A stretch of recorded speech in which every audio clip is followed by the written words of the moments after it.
नमस्कार दोस्तों, कैसे हैं आप लोग। उम्मीद है आप सभी अच्छे होंगे। बिहार से बहुत बड़ी खबर निकलकर सामने आई। नीतीश कुमार ने राज्यसभा जाने का फैसला किया और होली के दिन ही जिस तरह का धमाका किया, उसे देखकर उसे समझकर हर कोई हैरान है कि नीतीश कुमार ने चुनाव के चंद महीनों बाद ऐसा फैसला क्यों लिया। पार्टी के नेता भी नहीं समझ पा रहे हैं और शायद यही वजह है कि उथल पुथल की स्थिति बनी हुई है। जो बड़े नेता हो, जो छोटे नेता हो, जो कार्यकर्ता हो, ये नीतीश कुमार की जो सोच है उसको समझ नहीं पा रहे हैं। ऐसा पहली बार हो रहा है जब नीतीश कुमार के फैसले के खिलाफ उन्हीं के पार्टी के लोग खड़े हो गए हैं। जिस तरह से तोड़फोड़ हो रही है, जिस तरह से हंगामा काटा जा रहा है, जिस तरह से पोस्टर लगाए जा रहे हैं, वो परिस्थिति क्या दिखला रही है, क्या बतला रही है, हम जानने और समझने की कोशिश लगातार कर रहे हैं। तमाम सहयोगियों से हमने बातचीत भी की है। अनीश अंकुर जी वरिष्ठ पत्रकार हमारे साथ जुड़े हैं। सर, समझाइए जरा, आप तो वहां पर मौजूद भी हैं, चल क्या रहा है। नीतीश कुमार अचानक से ऐसे पलट जाएंगे और ये फैसला लेंगे, ये तो एक्सपेक्टेड नहीं था। और शायद यही वजह है कि जिस तरह से कार्यक्रम हो रहा है उसमें तोड़फोड़ हो रही है। जो उनके नेता हैं जेडीयू के, वो नाराज नजर आ रहे हैं। तो क्या हुआ, क्या है अचानक से, जरा समझाइए। देखिए, जैसा कि आपने ये बताया कि ऐसा कुछ भी एक मतलब अनएक्सपेक्टेड नहीं है। आपको याद होगा कि जब बिहार चुनाव के लिए जदयू और भाजपा के बीच सीट शेयरिंग की बात थी, तो उस वक्त जदयू की तरफ से था कि नीतीश कुमार को मुख्यमंत्री का उम्मीदवार घोषित किया जाए। लेकिन भाजपा ने इसमें बहुत डीली डैलिंग की, बहुत टाल मटोल किया और बहुत अंत में जाकर मजबूर हुई ये करने की। आपको पता होगा कि बिहार इकलौता हिंदी प्रदेश का राज्य है जहां भारतीय जनता पार्टी अपनी बदौलत आज तक सत्ता में नहीं आ पाई। ये उसका यहाँ ख्वाब है, यहाँ उसका स्वप्न भी है। इसलिए ये नीतीश कुमार के पर 2020 से ही इसने कतरना शुरू किया, जब उसने जहां जहां नीतीश कुमार की सीटें थी, जदयू थी, वहां लोजपा को खड़ा किया। लेकिन वो प्रयोग जब विफल रहा, जब कुछ सत्ता जाने की स्थिति आई, तो इस चुनाव में 2025 में भी उसने शुरू में टाल मटोल किया। बाद में जब मेजोरिटी आ गया, तो उस वक्त मुख्यमंत्री बनाने को लेकर नीतीश कुमार को लेकर काफी एक असमंजस की स्थिति रही, काफी एक सस्पेंस बना रहा। और अंत में जाके भारतीय जनता पार्टी मजबूर हुई। और उसी वक्त ये लोग कहा करते थे, लोग जो राजनीतिक पंडित थे इस बात का अनुमान लगा रहे थे कि ये ज्यादा दिन तक इनको टिकने नहीं देगी, रहने नहीं देगी। और अब ये आप देखिए कि जैसा कि आपने कहा कि होली के दिन जब पूरा भारत पर्व मनाता है, उस दिन ऐसी खबरें आ रही है, जैसा कि आप जानते हैं कि राज्यसभा के लिए अंतिम दिन था।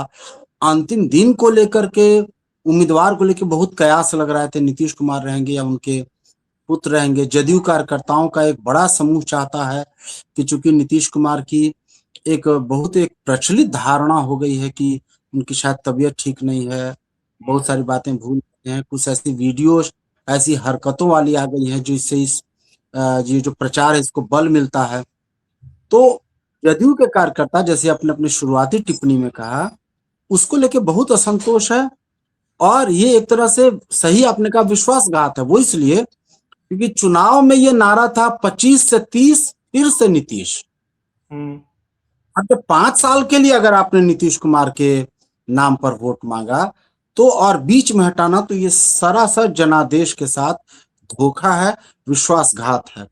और पूरे भारत में, पूरे बिहार में होली के वक्त एक थोड़ा लोग सकते में भी हैं कि ये अचानक ऐसा क्या हुआ।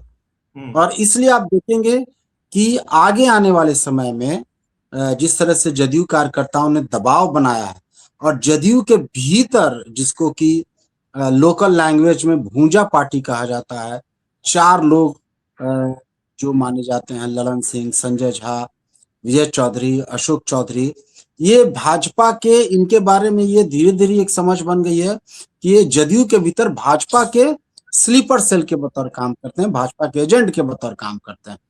संजय झा जो अभी काफी प्रमुख है, पहले भाजपा में रह चुके हैं, अरुण जेटली के प्राइवेट सेक्रेटरी रह चुके हैं। तो ये एक इस तरह का लोगों के भीतर सस्पिशन है। और अभी देखिए वो इस कदर सस्पिशन बढ़ गया है कि नीतीश कुमार ने ट्वीट किया कि मैं राज्यसभा जाने की से मतलब मेरी इच्छा थी, और आगे की जो सरकार बनेगी उसका, उसके बारे में लोगों के बीच चर्चा है कि इसकी ड्राफ्टिंग भी दिल्ली दरबार से हुई है। और नीतीश कुमार आके एक जो रहता है कि प्रेस को संबोधित, इतना बड़ा एक है कि बिहार के लिए राजनीतिक पॉलिटिकल अर्थक्वेक की तरह, भूकंप की तरह है ये। इतनी बड़ी खबर एक मात्र ट्वीट के माध्यम से दी जाती है, और इतना एक झीने पर्दे में एक रहस्य का माहौल बना हुआ है कि जदयू के कार्यकर्ता बता रहे हैं कि वो मुख्यमंत्री आवास में मुख्यमंत्री से मिलने जाते हैं। मिलना संभव नहीं है। आपको याद होगा वो तस्वीर आपने देखी होगी, जब नीतीश कुमार जा रहे हैं अपना फॉर्म भरने राज्यसभा का, अगल बगल कौन है? अमित शाह बैठे हैं, सम्राट चौधरी बैठे हैं, या दूसरे भाजपा के नेतागण है, विजय सिन्हा है। भाई जदयू का नेता क्यों नहीं है? तो एक इस तरह की है, नीतीश कुमार को शायद कैद कर लिया गया है। दूसरी एक जो चर्चा, थोड़े जो लोग हैं कि शायद नीतीश कुमार से संबंधित चाहे सृजन घोटाला या नीट छात्रा कांड वाले कुछ ऐसी कमजोर कड़ी इनके हाथ लग गई है, इसके आधार पर ये नीतीश कुमार को ब्लैकमेल कर रहे हैं। सबसे बड़ी ट्रेजेडी ये है कि जो केंद्र सरकार नीतीश कुमार पर टिकी है 12 सांसदों पर, वो इतना असहाय और इतना मजबूर नजर आ रहा है कि वो इसको लेकर के बिहार की जनता में आक्रोश, असंतोष बहुत ज्यादा है। ये हो संभव है कि आगे आने वाले दिनों में आक्रोश में भी तब्दील हो जाए। अच्छा अनीश जी, नीतीश कुमार ट्वीट करके भले ये कह रहे हैं कि उनकी मर्जी थी राज्यसभा जाने की, लेकिन क्या उनकी मर्जी नजर आती है? मतलब आपने किसी व्यक्ति को देखा है जो राज्यसभा जाने के लिए मुख्यमंत्री की कुर्सी छोड़ दे?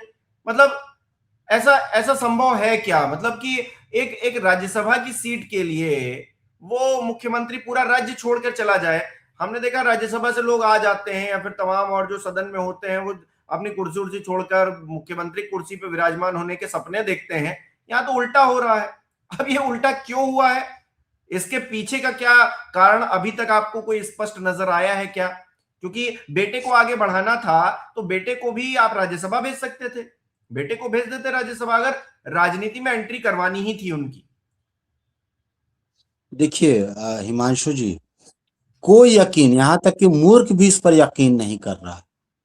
ये जो तर्क है, ये कोई ये इतना कमजोर है कि इससे कोई डिफेंस भी नहीं हो सकता कि मैं राज्यसभा जाने की इच्छा थी इसलिए मैं छोड़ रहा हूं।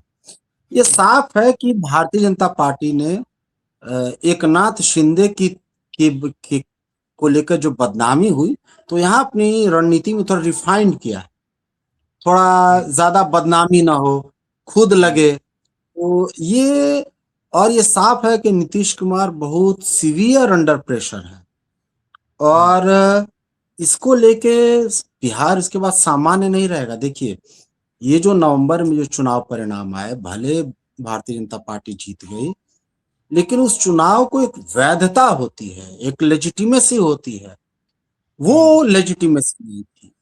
और जो भी थोड़ी बहुत लेजिटिमेसी लोगों को बनी रह गई तो नीतीश कुमार की वजह से, क्योंकि जानते हैं कि नीतीश कुमार के बारे में एक इस तरह की एक अवधारणा, एक इस तरह की इमेज बन गई है कि वो एक बैलेंस करके किसी तरीके से वो लगभग 20 साल से चलते आ रहे हैं।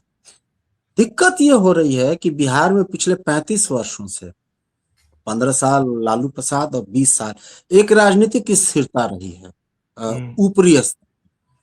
अब मुझे लग रहा है कि चूंकि लालू और नीतीश को एक पॉलिटिकल राजनीतिक स्वीकृति थी, भारतीय जनता पार्टी में जनता ने उसको स्वीकार नहीं किया, लेकिन एक तरह से मन मारकर वो एक्सेप्ट कर ली थी। भाजपा जब आएगी उसको वो एक्सेप्टेंस नहीं है, वो स्वीकृति नहीं है। उसकी वजह 2-3 है। एक तो जैसा कि आप देख रहे हैं कि बिहार में ये तो सामाजिक न्याय की वो विरोधी ताकत मानी जाती है। दूसरी बात, कोई ऐसा चेहरा नहीं है, जैसे सम्राट चौधरी हैं तो उनकी छवि अच्छी नहीं है, दिलीप जायसवाल हैं, उन पर कॉलेज के कब्जाने का आरोप लगा हुआ है, उनका जो मेडिकल कॉलेज चलता है सीमांचल में, ये गिरिराज सिंह बदजबान ही माने जाते हैं।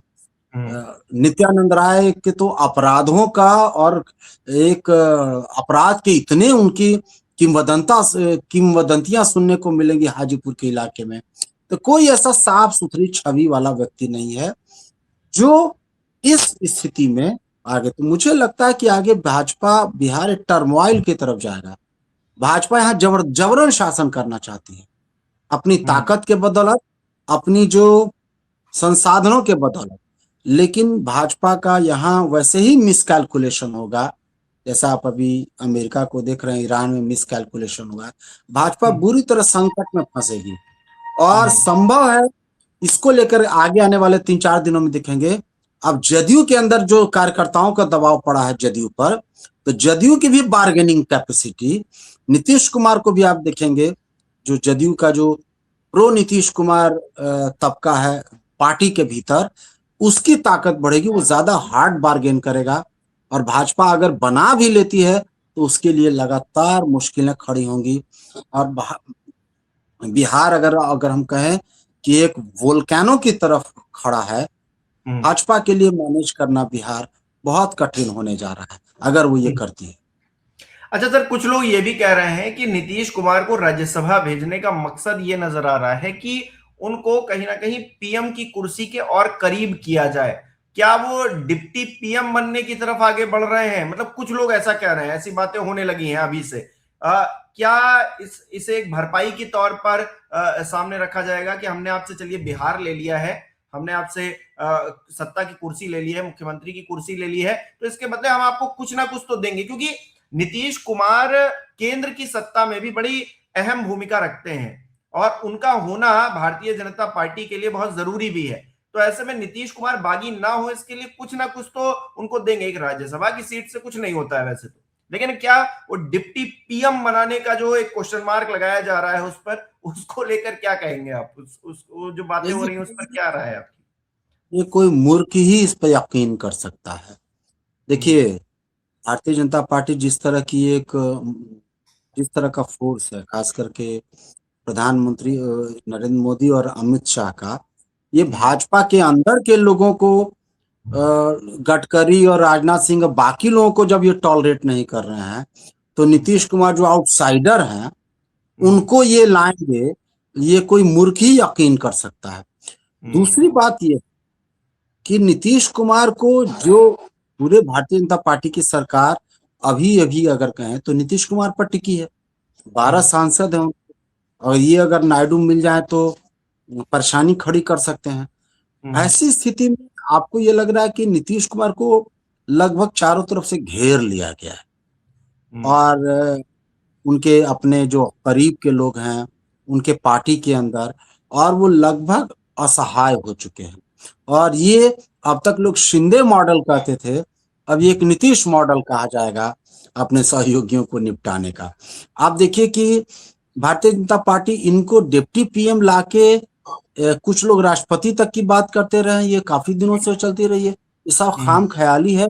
जिस तरह से नीतीश कुमार ने राज्यसभा जाने का फैसला किया है, उनकी पार्टी में जिस तरह से टूट हो रही है, तो ये धीरे धीरे करके बिहार की राजनीति में भी परिवर्तन है, या फिर पूरी जो ओवरऑल तस्वीर हम राजनीतिक परिप्रेक्ष्य में देखें उसकी भी बदलाव की दस्तक है? जिस तरह से आपने शिंदे का जिक्र किया, तमाम और राज्यों में भारतीय जनता पार्टी जो अपने सहयोगी है उनके कंधे पर बंदूक रख के चलाती रही है, नीतीश कुमार का ये जो फैसला हुआ है, या नीतीश कुमार जिस तरह से खामोश कर दिए गए हैं, ये बाकी लोगों के लिए भी, जो सहयोगी बचे खुचे हैं, उनके लिए भी एक संकेत है क्या?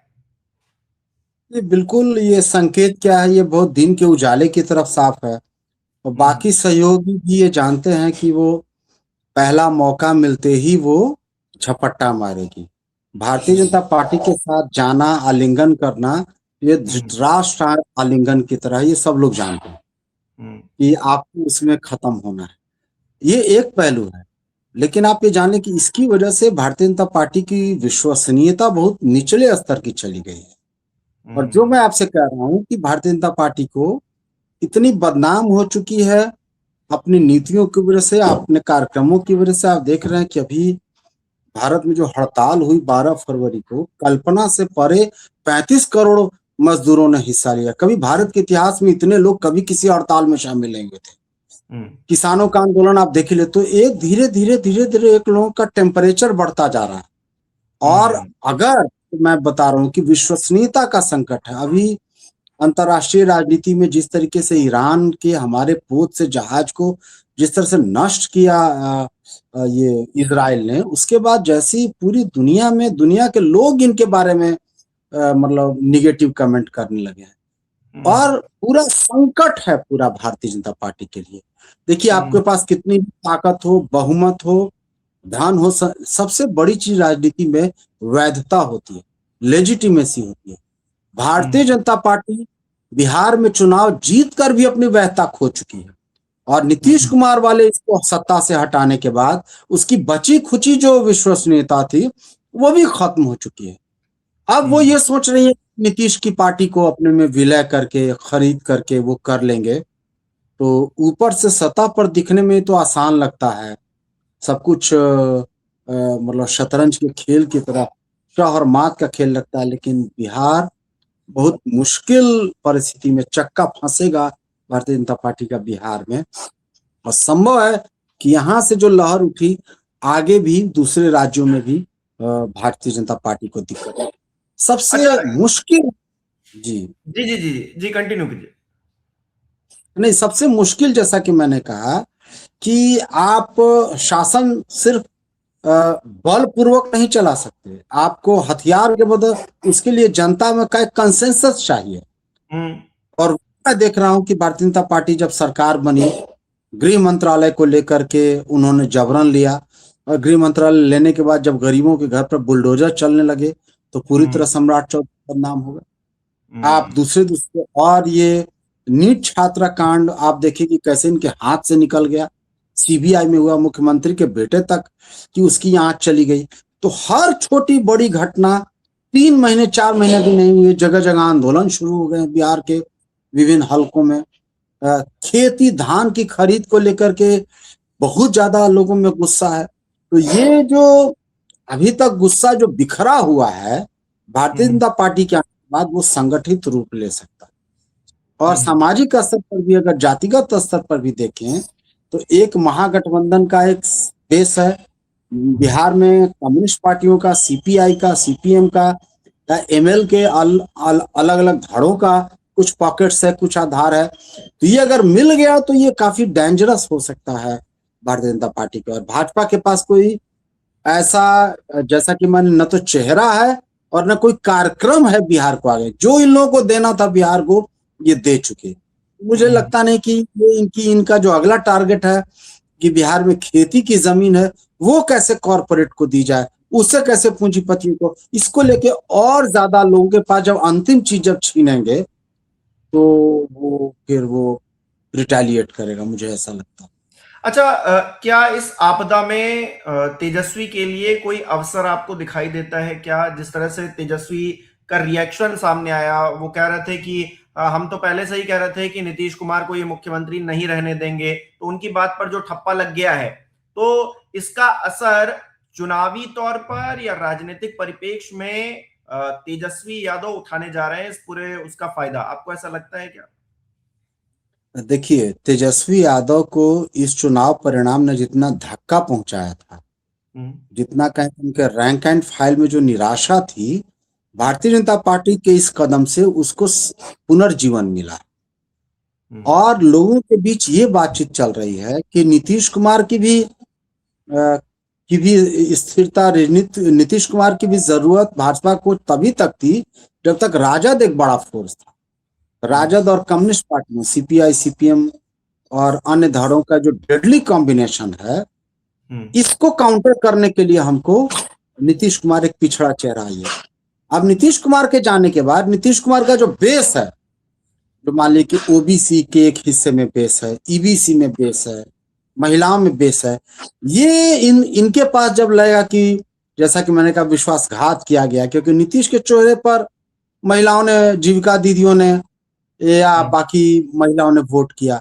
अति पिछड़ों का उन पर यकीन रहा है, क्योंकि अति पिछड़ों का उन्होंने मतलब पंचायत में आरक्षण देकर, महिलाओं को पुलिस बल में देकर, साइकिल योजना, पोशाक योजना, शराबबंदी, जीविका दीदी की इतनी योजना, इतने जो कंस्टिट्यूएंसी अपने लिए बनाया, यहाँ तक कि पसमानदा तक के, ये सब ठगा महसूस कर रहे हैं। तो इसका विकल्प क्या है बिहार में?